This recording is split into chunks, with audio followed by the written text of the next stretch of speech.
This is SMNI News Channel. Truth that matters.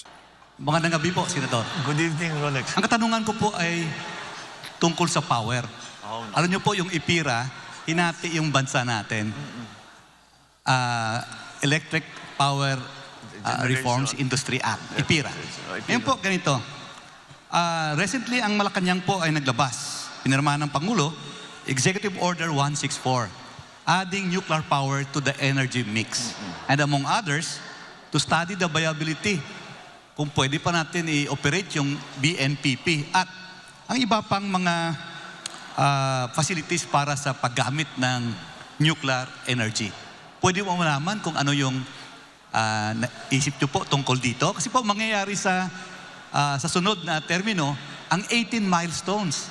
Ito po yung unang hakbang lamang. Marami talagang pinag-uusapan. Energy is hard. Ito, aaminin ko sa inyo, talagang pinag-aaralan ko, napakahirap ayusin.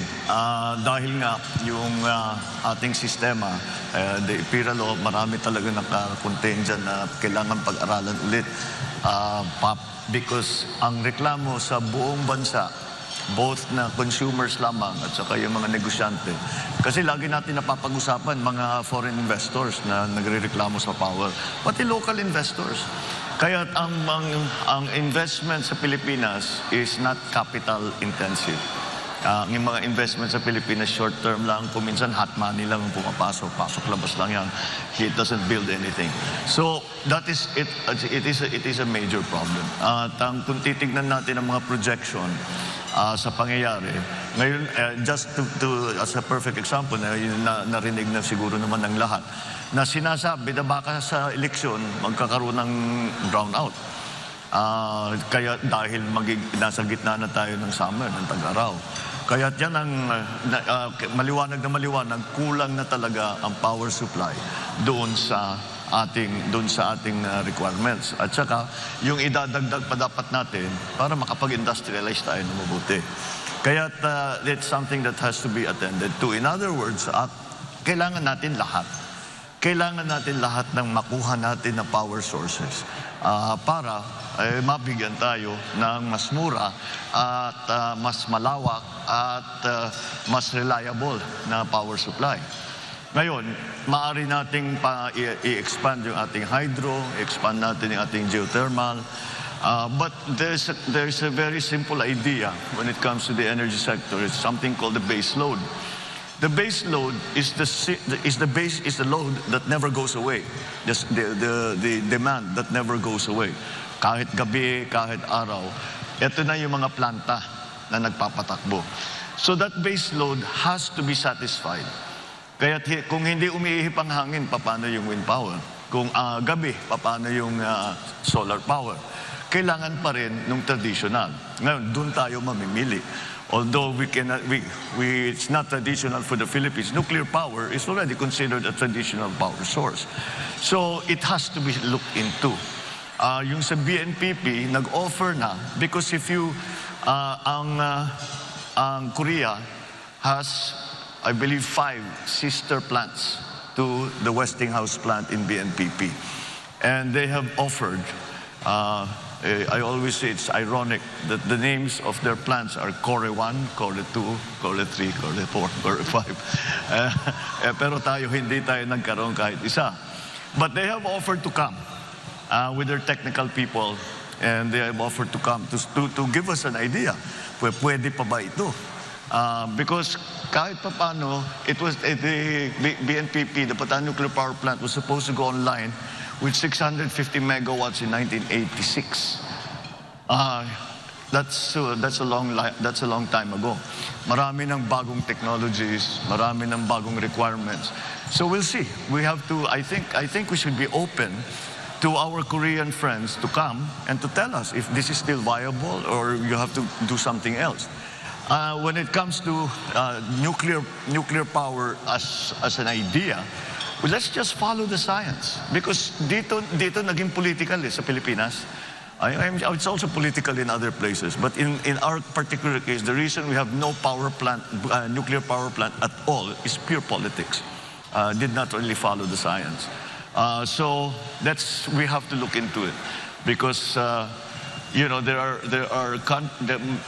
even after Fukushima, when everybody was saying nuclear power is we have to rethink, kailangan natin pag-aralan ulit yan, mukhang delikado. Walang nagbago ng kanilang pagplano na pagpatayo ng nuclear power plant kahit saan. Amerika tuloy-tuloy pa rin. Sa France, the majority of their power is already created by nuclear power. So in the other countries, ganun din. So I still think that it's something we should examine.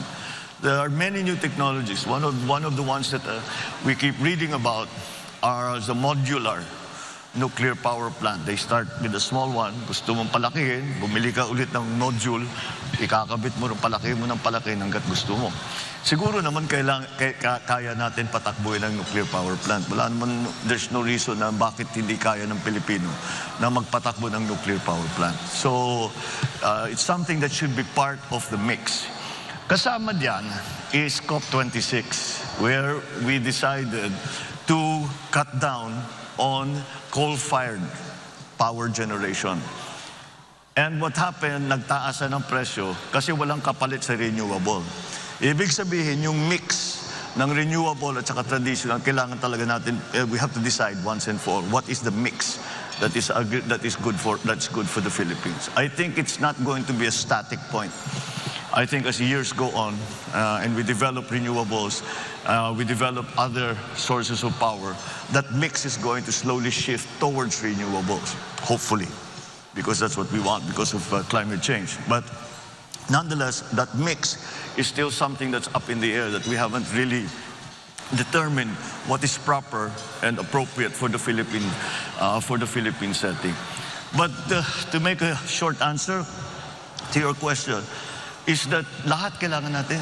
Kailangan natin palakihin ng hydroelectric, kailangan natin palakihin yung geothermal, kailangan natin paramihan ng mga power plant, kailangan natin tumingin sa mga bagong technologies, wind farm, solar, kailangan natin tignan ng nuclear. At kung kailangan talaga, di balikan natin oil-fired. But oil-fired has become less and less attractive because of what's happening in the volatility of oil prices, especially in the last 2-3 years. Then with this new development in Ukraine, talagang kailangan pag-isip-isipan natin na mabuti.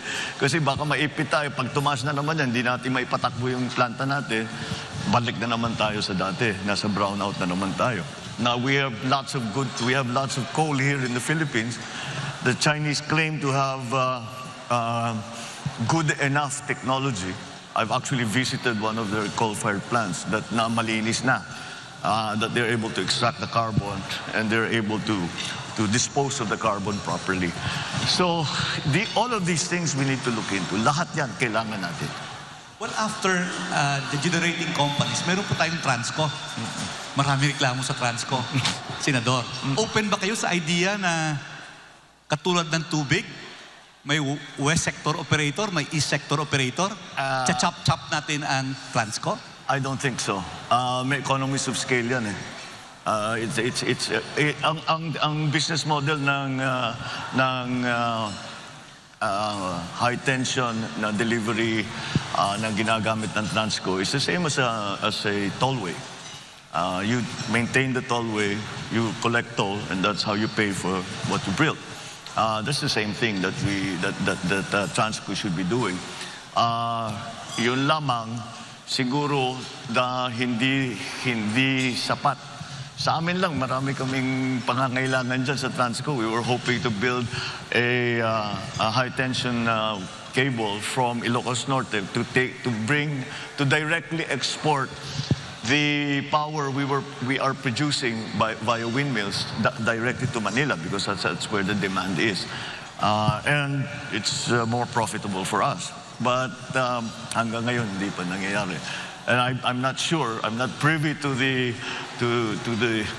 board meetings and the discussions going on in Transco. So I do not know quite why wala pa yan.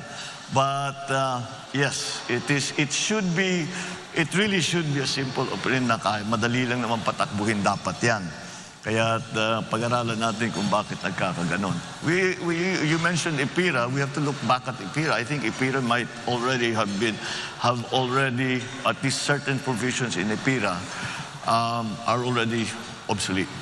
Subscribe to SMNI News Channel and turn on notification button for more news updates.